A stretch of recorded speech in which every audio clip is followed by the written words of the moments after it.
നമ്മളൊക്കെ ദുആ ചെയ്യാറുണ്ടല്ലോ അല്ലേ? എല്ലാവരും ദ്വാരക്കുന്നവരാണ്. ദുആ ചെയ്യുന്നതിൻ്റെ രൂപം എങ്ങനെയാണ്? ചില ആളുകൾ നേരെ തന്നെ അള്ളാഹുവേ പടച്ചോനെ എൻ്റെ എല്ലാ കാര്യങ്ങളും നീ ഖൈറാക്കി തരണേ, എൻ്റെ പാപങ്ങൾ പുറത്തു തരണേ, അങ്ങനെ ദുആ ചെയ്യുന്ന ആളുകളുണ്ട്. സത്യത്തിൽ എങ്ങനെയാണ് ഒരു ദുആ തുടങ്ങേണ്ടത്?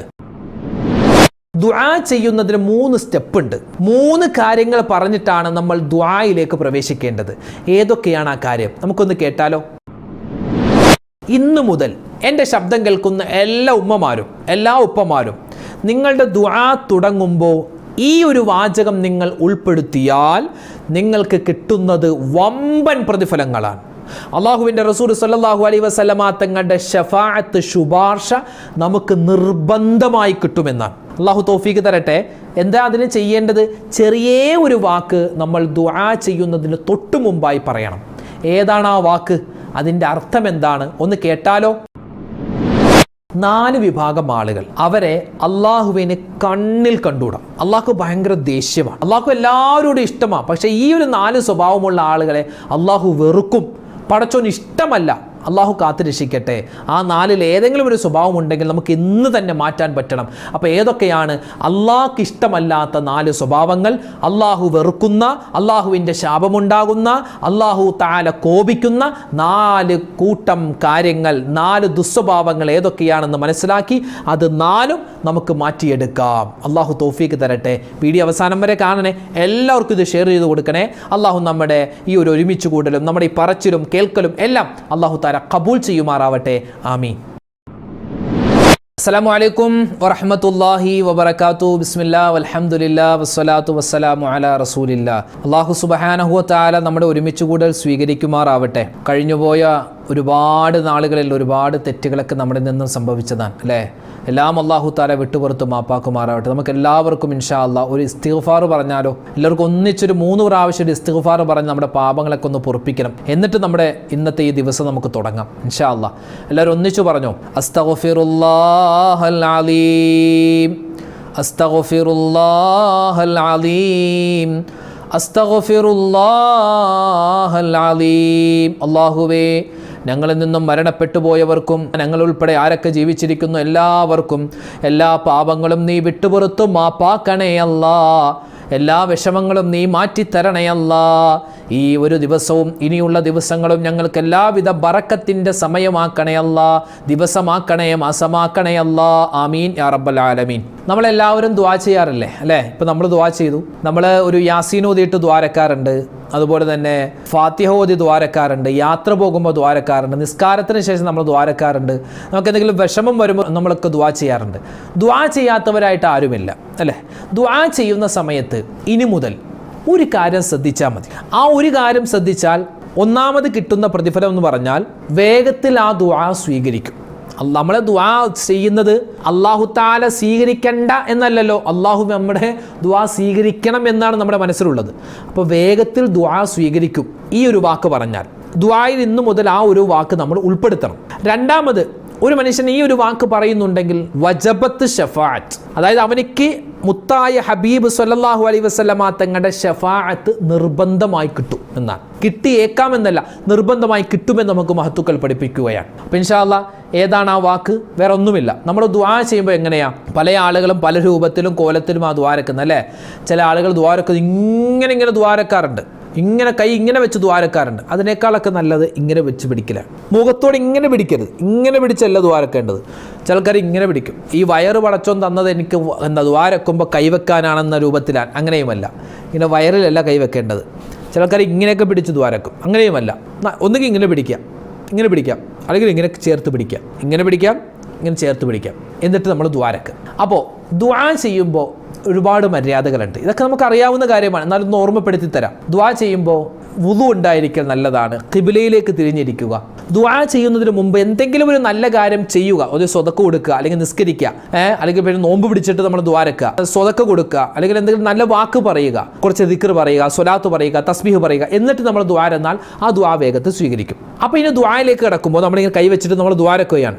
ആദ്യം തന്നെ പടച്ചോനെ എന്ന് പറഞ്ഞല്ല തുടങ്ങേണ്ടത്.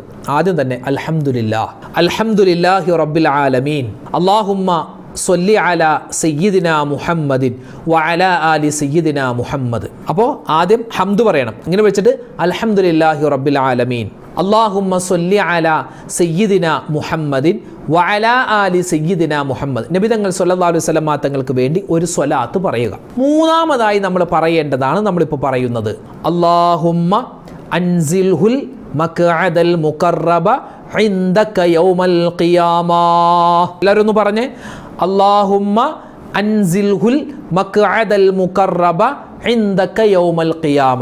ഇനി മുതൽ എൻ്റെ ശബ്ദം കേൾക്കുന്ന, എൻ്റെ ക്ലാസ് കേൾക്കുന്ന എല്ലാ ഉമ്മമാരും എല്ലാ ഉപ്പമാരും ദുആ ചെയ്യുമ്പോൾ മൂന്നാമത് പറയേണ്ട വാക്ക് ഇതായിരിക്കണം. എൻ്റെ പൊന്നുസ്താദ്, ഇത് എത്രയോ വലുതാണ്, ഇതെങ്ങനെ ഞങ്ങളെ കാണാതെ പഠിക്കുന്ന ഒരു പേപ്പറിലേക്ക് എഴുതിയെടുക്കാം, എന്നിട്ട് അത് നിങ്ങൾ ദുആ രക്കുമ്പോൾ അത് നോക്കി പറഞ്ഞാലും മതി. ഇതിൻ്റെ അർത്ഥം എന്താണെന്നറിയോ? അല്ലാഹുമ്മ, അല്ലാഹുവേ, അൻസിൽഹുൽ മഖ്അദൽ മുഖറബ ഇൻദക യൗമൽ ഖിയാമ. ഖിയാമത്ത് നാളിൽ നിന്നോട് അടുത്ത സ്ഥാനം ആർക്ക് കൊടുക്കണം? ഞങ്ങളുടെ നേതാവായ മുത്തുനബി മുഹമ്മദ് മുസ്തഫ സ്വല്ലല്ലാഹു അലൈഹി വസല്ലമ തങ്ങൾക്ക് നിന്നോടുള്ള അടുത്ത ഒരു സ്ഥാനം, ഒരു പദവി നീ കൊടുക്കണേ അല്ലാഹ്. ഇതാണ് അതിൻ്റെ അർത്ഥം. അപ്പോൾ ആദ്യം ഹംദ് പറയണം, അൽഹംദുലില്ലാഹി റബ്ബിൽ ആലമീൻ.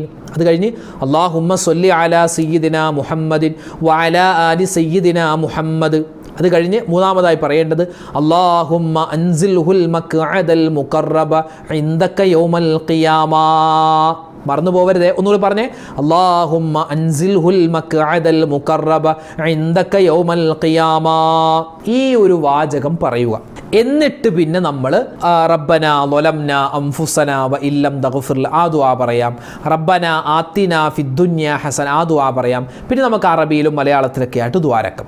അപ്പോൾ ദുആ ചെയ്യുമ്പോൾ ആദ്യം 3 കാര്യം ശ്രദ്ധിക്കണം. അത് നമ്മളിപ്പോൾ പറഞ്ഞു അല്ലേ. മൂന്നാമതായി ശ്രദ്ധിക്കേണ്ട കാര്യമാണ് നമ്മൾ ഹൈലൈറ്റ് ആയിട്ട് എടുത്ത് പറയുന്നത്. അത് കഴിഞ്ഞ് എല്ലാം ദുആയൊക്കെ ചെയ്ത് കഴിഞ്ഞിട്ട് ആമീന ബിറഹ്മതിക യാ അർഹമർ റഹീമീൻ സ്വല്ലല്ലാഹു തആല വസല്ലമ അലാ ഖൈരി ഖൽഖിഹി സയ്യിദിന മുഹമ്മദിൻ വഅലാ ആലിഹി വസ്വഹ്ബിഹി അജ്മഈൻ സുബ്ഹാന റബ്ബിക റബ്ബിൽ ഇസ്സത്തി അമ്മാ യസിഫൂൻ വസലാമുൻ അലൽ മുർസലീൻ വൽഹംദുലില്ലാഹി റബ്ബിൽ ആലമീൻ എന്ന് നമ്മൾ പറയാറുണ്ട് അല്ലേ. അതും പറഞ്ഞിട്ട് നമ്മൾ 3 സ്വലാത്തും കൂടി ചൊല്ലുക. എങ്കിൽ നമ്മുടെ ദുആ അല്ലാഹു സ്വീകരിക്കും. അപ്പോൾ ഇൻഷാ അല്ലാഹ് ദുആ ചെയ്യുമ്പോൾ ഈ കാര്യം മറന്നു പോകരുത്. ഈ ദുആ ചെയ്യുന്നത് അല്ലാഹുവിന് 4 വിഭാഗം ആളുകളോട് ഭയങ്കര ദേഷ്യമാണ്. അള്ളാഹ്ക്ക് ഇഷ്ടമല്ല 4 വിഭാഗം ആളുകളെ. അല്ലാഹു തആല ആ 4 വിഭാഗത്തെ തൊട്ട് നമ്മളെ കാക്കട്ടെ. അതിലൊരു വിഭാഗമാണ് ഇപ്പോൾ നമ്മൾ പറയുന്ന ദുആ ചെയ്യാത്ത ആളുകൾ. അവർ ദുആ ചെയ്യൂല, ദുആ ചെയ്യാൻ മടിയാണ്. ഇവിടെ മഹത്തുക്കൾ പറയുന്നു, അർബഅത്തുൻ യുസ്ബിഹൂന ഫീ ഗളബില്ലാഹ് വയുംസൂന ഫീ സഖത്തില്ലാഹ്. 4 വിഭാഗം ആളുകൾ അവർ രാവിലെയും വൈകുന്നേരം, അതായത് 24 മണിക്കൂറും അള്ളാഹുവിൻ്റെ ദേഷ്യത്തിലാണ്. നമ്മൾ നിസ്കാരത്തിൽ ഫാത്തിഹ ഓതും. ഫാത്തിഹയിൽ നമ്മൾ അവസാനം പറയുന്ന ചില വാക്കുകളുണ്ട്. എന്ത്? ഗൈരിൽ മഗ്ലൂബി അലൈഹിം, അള്ളാഹുവേ നിനക്ക് ദേഷ്യമുള്ള വിഭാഗത്തിൽ ഞങ്ങളെ നീ പെടുത്തല്ലേ അല്ലാന്ന്. അള്ളാഹ്ക്ക് ദേഷ്യമുള്ള 4 വിഭാഗം ആളുകൾ, ഒരു വിഭാഗം ആളുകൾ ആരെന്നറിയോ? അള്ളാഹുവിനോട് ദുആ ചെയ്യാത്ത ആളുകളാണ്. ദുആ ചെയ്യാത്ത മനുഷ്യന്മാർ, അവരോട് അള്ളാഹുവിന് ഭയങ്കര വെറുപ്പാണ്, ഇഷ്ടമല്ല അവരൊക്കെ അള്ളാഹുവിനെ. മല്ലം യദുഉല്ലാഹ സുബ്ഹാനഹു ഗളിബ അലൈഹി എന്നാണ്. ഒരാൾ അള്ളാഹുവിനോട് ദുആ ചെയ്യുന്നില്ലെങ്കിൽ അവനോട് അള്ളാഹുവിന് ദേഷ്യമാണ്. അള്ളാഹു കാത്തു രക്ഷിക്കട്ടെ. ചില ആളുകൾക്ക് ദുആ ചെയ്യാൻ മടിയാണ്, നാണമാണ്. ചില ആളുകൾ വിഷമം വരുമ്പോൾ മാത്രം ദുആ രക്കും, സന്തോഷം വരുമ്പോൾ അള്ളാഹനെ മറന്നുപോകും. അതും പാടില്ല. നിസ്കാരത്തിന് ശേഷം നമ്മൾ ദുആ രക്കണം. നോമ്പുകാരാണെങ്കിൽ നോമ്പ് തുറക്കുന്നതിന് തൊട്ട് മുമ്പ് നമ്മൾ ദുആ രക്കണം. നമ്മളൊരു സ്വതക്ക കൊടുക്കുകയാണെങ്കിൽ ആ സ്വതക്കക്ക് ശേഷം നമ്മൾ ദുആ രക്കണം. ദുആ നമ്മൾ മറന്നു പോകരുത്. അദ്ദുആഉ സിലാഹുൽ മുഅ്മിൻ, മുഅ്മിനായ നമ്മുടെ ആയുധമാണ് ദുആ. അപ്പോൾ ഇൻഷാ അല്ലാഹ് ദുആ നമ്മൾ അധികരിപ്പിക്കണം. കാരണം ദുആ ചെയ്യാത്തവരോട് അള്ളാഹുവിന് ദേഷ്യമാണ്. ഇപ്പോൾ ഒരാൾ നമ്മളോട് ഒരു 500 രൂപ ചോദിച്ചാൽ നമ്മൾ കൊടുക്കും. അയാൾ തിരിച്ചു തന്നു. നമ്മൾ വീണ്ടും അയാൾ പിന്നെ ഒരു 500 രൂപ ചോദിച്ചാൽ വീണ്ടും നമ്മൾ കൊടുക്കും. അയാൾ തിരിച്ചു തരുമെങ്കിലും നമ്മൾ കൊടുക്കാറുണ്ട്. പക്ഷെ അതിങ്ങനെ നിത്യമായി ചോദിച്ചു കൊണ്ടിരുന്നാൽ നമുക്ക് അവസാനം അയാളോട് ദേഷ്യമുണ്ടാകും. ഇയാൾ എന്തിനാ എന്നോട് എപ്പോഴും ചോദിക്കുന്നത് എന്നൊരു തോന്നലുണ്ടാകും. പക്ഷെ അള്ളാഹ്ക്ക് നമ്മൾ ചോദിക്കും തോറും അള്ളാഹ്ക്ക് ഇഷ്ടമാണ്. ചോദിച്ചില്ലെങ്കിലാണ് അള്ളാഹുവിന് വിഷമം വരുന്നത്. അതാണ് പടച്ചവനും പടപ്പും തമ്മിലുള്ള വ്യത്യാസം. അപ്പോൾ അതുകൊണ്ട് ഒന്നാമത്തെ വിഭാഗം, അള്ളാഹുവിൻ്റെ കോപം ഉണ്ടോ ഇല്ലയോ നമുക്ക് തന്നെ തിരിച്ചറിയാം. നമ്മൾ ഒരുപാട് ദുആ ചെയ്യുന്നവരാണെങ്കിൽ അള്ളാഹ്ക്ക് നമ്മളോട് ഇഷ്ടമുണ്ട്.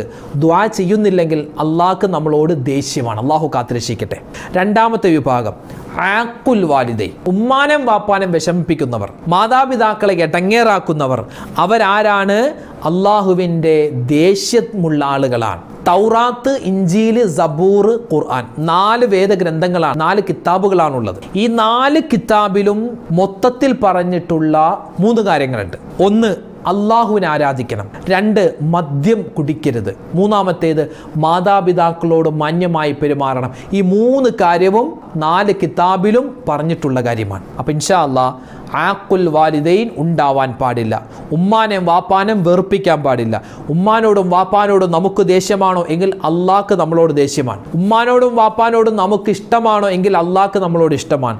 റിളല്ലാഹു ഫീ റിളൽ വാലിദൈൻ സുഖ്തുല്ലാഹി ഫീ സുഖ്തിൽ വാലിദൈൻ ഔ കമാ ഖാല റസൂലുള്ളാഹി സ്വല്ലല്ലാഹു അലൈഹി വസല്ലം. മാതാപിതാക്കളുടെ തൃപ്തി അള്ളാഹിൻ്റെ തൃപ്തിയാണ്, മാതാപിതാക്കളുടെ ദേഷ്യം അത് അള്ളാഹിൻ്റെ ദേഷ്യമാണെന്നാണ്. അപ്പം അതുകൊണ്ട് ഇൻഷാ അല്ലാഹ് മാതാപിതാക്കളോടുള്ള ആ ഇഷ്ടം നമ്മൾ അധികരിപ്പിക്കുക എങ്കിൽ നമുക്ക് മനസ്സിലാക്കാം അള്ളാഹ്ക്ക് നമ്മളോട് ഇഷ്ടമുണ്ട്. ഉമ്മാനെ വാപ്പാനെ വിഷമിപ്പിക്കുന്നവരാണോ, മാതാപിതാക്കളെ ഇടങ്ങേറാക്കുന്നവരാണോ എങ്കിൽ നമ്മൾ മനസ്സിലാക്കിക്കോ നമുക്ക് അള്ളാഹ്ക്ക് നമ്മളോട് ദേഷ്യമാണ്. അള്ളാഹു കാത്തുരക്ഷിക്കുമാറാവട്ടെ. വൻ പാപമാണ്, സബുൽ മുബിക്കാത്തിൽ പെട്ടതാണ് ഉമ്മാനം വാപ്പാനം വിഷമിപ്പിക്കുക എന്ന് പറയുന്നത്. അള്ളാഹുവെ കാത്തുരക്ഷിക്കണേ റഹ്മാനെ. മഹാനായ മൂസാ നബി അലൈഹിസ്സലാത്തു വസ്സലാം അള്ളാഹിനോട് ചോദിച്ചു, റബ്ബേ എനിക്ക് സ്വർഗത്തിൽ പോകണം, വേഗത്തിൽ പെട്ടെന്ന് സ്വർഗത്തിൽ പോവാൻ ഞാൻ എന്ത് ചെയ്യണം? അപ്പോൾ അള്ളാഹ് പറഞ്ഞത് ഊസീക ബി ഉമ്മിക ഹസന, നിങ്ങളുടെ ഉമ്മ ഉണ്ടല്ലോ, ഉമ്മാനോട് മാന്യമായിട്ട് പെരുമാറും എങ്കിൽ വേഗത്തിൽ സ്വർഗത്തിൽ പോവാം. ശരി, ഓക്കെ, സമ്മതിച്ചു. അള്ളാഹുവെ എനിക്ക് അടുത്തൊരു കാര്യം, ഇതൊരു കാര്യമാണെന്ന് മനസ്സിലായി, അടുത്തൊരു കാര്യം എനിക്ക് സ്വർഗത്തിൽ പോവാൻ. അപ്പോഴും അള്ളാഹ് പറഞ്ഞത് ഈ കാര്യം, ഊസീക ബി ഉമ്മിക ഹസന, ഉമ്മാനോട് നല്ലപോലെ പെരുമാറും. 3, 4, 5, 6, 7 പ്രാവശ്യവും മൂസാ നബി അലൈഹിസ്സലാത്തു വസ്സലാം അള്ളാഹിനോട് ചോദിച്ചു, റബ്ബേ എനിക്ക് സ്വർഗത്തിൽ പോവാൻ ഒരു എളുപ്പവഴി. ആ സമയത്തൊക്കെ പറഞ്ഞത് ഊസീക ബി ഉമ്മിക ഹസന, ഉമ്മാനോട് മാന്യമായിട്ട് പെരുമാറി നിങ്ങൾക്ക് വേഗത്തിൽ സ്വർഗത്തിൽ പോകാൻ. ആരോടാ പറഞ്ഞത്? ഒരു പ്രവാചകനോടാണ് അള്ളാഹു അങ്ങനെ പറഞ്ഞതെങ്കിൽ സാധാരണക്കാരായ നമ്മളൊക്കെ എത്രമാത്രം ശ്രദ്ധിക്കണമെന്ന് ഓർത്തു നോക്കിയേ. ഉമ്മാനോട് വാപ്പാനോട് എങ്ങനെയൊക്കെ നമ്മൾ പെരുമാറണേ. അള്ളാഹു പടച്ചനെ, മരണപ്പെട്ടു പോയ ഞങ്ങളുടെ ഉമ്മ വാപ്പമാരെ അവർക്ക് നീ സ്വർഗം കൊടുക്കണേ അല്ലാ, ജീവിച്ചിരിക്കുന്നവരുടെ രോഗങ്ങൾ ശിഫയാക്കണേ അല്ലാ. അള്ളാഹു അവർക്ക് നീ എല്ലാവർക്കും നീ ആഫിയത്തുള്ള ആരോഗ്യമുള്ള ദീർഘായുസ് കൊടുക്കണേ റഹ്മാനെ, ആമീൻ യാ റബ്ബൽ ആലമീൻ. അപ്പോൾ അള്ളാഹ്ക്ക് ദേഷ്യമുള്ള ഒരു വിഭാഗമാണ് അള്ളാഹിനോട് ദുആ ചെയ്യാത്തവർ, 2 മാതാപിതാക്കളെ ഇടങ്ങേറാക്കുന്നവർ. 3-ാമത്തെ ഒരു വിഭാഗമാണ് എന്തെന്നറിയോ? ആണുങ്ങളുടെ വേഷം ധരിക്കുന്ന സ്ത്രീ, അതുപോലെ പെണ്ണിൻ്റെ വേഷം ധരിക്കുന്ന പുരുഷൻ. ആണുങ്ങളുടെ വേഷം ധരിക്കുന്ന, അങ്ങോട്ടും ഇങ്ങോട്ടും നമ്മുടെ മക്കൾക്ക് നമ്മൾ ഡ്രസ്സ് എടുത്ത് കൊടുക്കുമ്പോൾ പെൺകുട്ടിക്ക് പെൺകുട്ടിയുടെ വസ്ത്രം കൊടുക്ക്, ആൺകുട്ടിക്ക് ആൺകുട്ടിയുടെ വസ്ത്രം കൊടുക്ക്. ചില ആളുകൾ ചില പുരുഷന്മാർ പെണ്ണുങ്ങളെ പോലെ സംസാരിക്കാനും പെണ്ണുങ്ങളെ പോലെ നടക്കാനും അവരെ പോലെ ഡ്രസ്സ് ചെയ്യാനുമാണ് ഇഷ്ടം എങ്കിൽ അള്ളാഹിൻ്റെ കോപമുണ്ടാകും. ചില സ്ത്രീകൾക്ക് ആണുങ്ങളെ പോലെ നടക്കാനും ആണുങ്ങളുടെ കോലത്തിൽ നടക്കാനും അവരുടെ സംസാരിക്കാനും ഒക്കെ ഇഷ്ടം. അങ്ങനെയാണെങ്കിൽ അള്ളാഹിൻ്റെ ഇഷ്ടക്കേടുണ്ടാകും. ആണിനെ പോലെ നടക്ക്, ആണിന് ആണത്വം വേണം, പെണ്ണിന് പെണ്ണത്വം വേണം. ഇത് രണ്ടും ഒന്നിച്ചു കൊണ്ടുപോകാൻ നമുക്ക് പറ്റൂല, അതുണ്ടാവരുത്. അപ്പോൾ അങ്ങനെ ആൺ വേഷം കെട്ടുന്ന പെണ്ണും പെൺവേഷം കെട്ടുന്ന ആണും അവരെ അള്ളാഹു തആല ശപിച്ചിരിക്കുന്നു. അവരോട് അള്ളാഹുവിനെ ഇഷ്ടമില്ല, ദേഷ്യമാണുള്ളത്. അള്ളാഹു കാത്തുരക്ഷിക്കട്ടെ. 4-ാമതായി മഹത്തുക്കൾ പറയുന്നു, ഇബാദത്തുകൾ ചെയ്യാൻ മടി, നിസ്കരിക്കാൻ മടി. നിസ്കരിച്ചാൽ തന്നെ അലസതയോടുകൂടി നിസ്കരിക്കുന്നു. നോമ്പ് പിടിക്കാൻ മടി, സ്വതക്ക കൊടുക്കാൻ മടി, ഖുർആൻ ഓതാൻ മടി, ഇതുപോലെ നല്ല നല്ല ക്ലാസ്സുകൾ കേൾക്കാൻ മടി. ഈ ക്ലാസ് വരും അപ്പോൾ തന്നെ സ്കിപ്പ് അടിച്ച് കളയും. ഇതൊന്നും വേണ്ട, വേറെ കോമഡി വരട്ടെ, സിനിമാ പാട്ടൊക്കെ വരട്ടെ, ഇതൊക്കെ കണ്ടിട്ട് എന്ത് കിട്ടാൻ. നമ്മുടെ ഇതുപോലുള്ള ഈ ഇൽമ് ദീനിയായ കാര്യങ്ങൾ വരുമ്പോൾ അതൊക്കെ അവഗണിക്കുക, ഒരു അവജ്ഞത. അതെന്താണ്? അള്ളാഹുവിൻ്റെ കോപമുണ്ട് എന്നുള്ളതിൻ്റെ ഒരു അടയാളമാണ്. അള്ളാഹു കാത്തുരക്ഷിക്കട്ടെ. അപ്പോൾ ഇൻഷാ അല്ലാഹ് 4 കാര്യങ്ങൾ നമ്മൾ പറഞ്ഞിട്ടുണ്ട്. ഈ 4 കാര്യങ്ങൾ നമ്മുടെ ജീവിതത്തിൽ ഉണ്ടെങ്കിൽ അള്ളാഹുവിൻ്റെ കോപമുണ്ടാകും. അള്ളാഹു തആല അവൻ്റെ കോപത്തെ തൊട്ട് നമ്മളെ കാത്തുരക്ഷിക്കുമാറാവട്ടെ. അതുപോലെ തന്നെ ദുആ ചെയ്യുന്ന സമയത്ത് നമ്മൾ ശ്രദ്ധിക്കേണ്ട ഒരു കാര്യം നമ്മൾ ഇന്നത്തെ ക്ലാസ്സിൽ പഠിച്ചിട്ടുണ്ട്. അപ്പോൾ ഇൻഷാ അല്ലാഹ് ഈ കാര്യം നമ്മൾ ഇനി മറന്നു പോകരുതേ. ഇനി എപ്പോൾ ദുആ ഇരുന്നാലും ഈ ഒരു വാക്ക് നമ്മളെപ്പോഴും നമ്മുടെ ദുആയിൽ ഉൾപ്പെടുത്തിയാൽ നമ്മുടെ ദുആ സ്വീകരിക്കും. അള്ളാഹുവിൻ്റെ റസൂലിൻ്റെ ആ ഒരു ശഫാഅത്ത് നമുക്ക് നിർബന്ധമായും കിട്ടും. അള്ളാഹു താല നമ്മെ അനുഗ്രഹിക്കുമാറാവട്ടെ. ഒരുപാട് പേര് ദ്വാരക്കാൻ പറഞ്ഞിട്ടുണ്ട്. അള്ളാഹുവെ പടച്ചവനെ, ആരൊക്കെ ഞങ്ങളോട് ദ്വാ ചെയ്യാൻ പറഞ്ഞു, എല്ലാവരുടെയും വിഷമങ്ങൾ മാറ്റിക്കൊടുക്കുക റബ്ബേ, പ്രയാസങ്ങൾ മാറ്റിക്കൊടുക്കുക അല്ലാ, സങ്കടങ്ങൾ മാറ്റിത്തരണേ അല്ലാ, ഞങ്ങളുടെ പ്രശ്നങ്ങൾ നീ മാറ്റിത്തരണേ അല്ലാ, എല്ലാവിധത്തിലുള്ള നന്മയും നീ ഞങ്ങൾക്ക് നൽകണേ അല്ലാ. അള്ളാഹുവെ, ആരെല്ലാം കമൻ്റായി ദ്വാവസിയത്ത് പറയുന്നുണ്ടോ എല്ലാവരെയും നീ കബൂൽ ചെയ്യണേ റഹ്മാനെ. മരണപ്പെട്ടവർക്ക് നീ മഗ്ഫിറത്ത് നൽകണേ അല്ലാ. ആമീൻ യാ റബ്ബൽ ആലമീൻ. അസ്സലാമു അലൈക്കും വറഹ്മത്തുള്ളാഹി തആല വബറകാതുഹു.